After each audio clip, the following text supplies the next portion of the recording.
I was like, fuck that. We're not sleeping in this room, dude. Like, I don't care what you say. When it comes to big spiders, that's his world in Australia. We were sleeping in bed, and my son wakes up, and I'm kind of waking up too. And my son just looks up, and he's 4 at the time, and he goes, "Wow, it's a really big spider." And I look over, and there's a spider the size of my head. Oh, no. my no. God. Just sitting on the wall, and I was like, "Dude, we gotta figure this out." And he's like, "No, it's fine." And I was like, "What do you mean it's fine?" And then that night, it didn't move. Why didn't you get someone to take it out? I got a bowl and like a stick and like tied the stick. That's how big it was. You had to get a bowl. Move room. So I did. Okay, right. And I was like, "Buddy." That night, spider was still there and had moved to another wall. And I was like, "Bud, we're not sleeping in this bedroom tonight."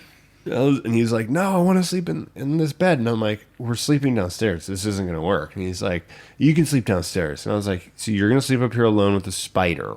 And he was like, "Yeah." Yeah. He's like, and I was like, sounds he's like, "He won't. He's not going to do anything. The spider's not going to do anything." And I was like, "How do you know?" I was like, "What if it crawls over your head in the middle of the night?" And he was like, "Yeah, it was He's like sounding like the adult in this. 100%. So then we fall asleep, and when he fell asleep, I picked him up. Carried him down.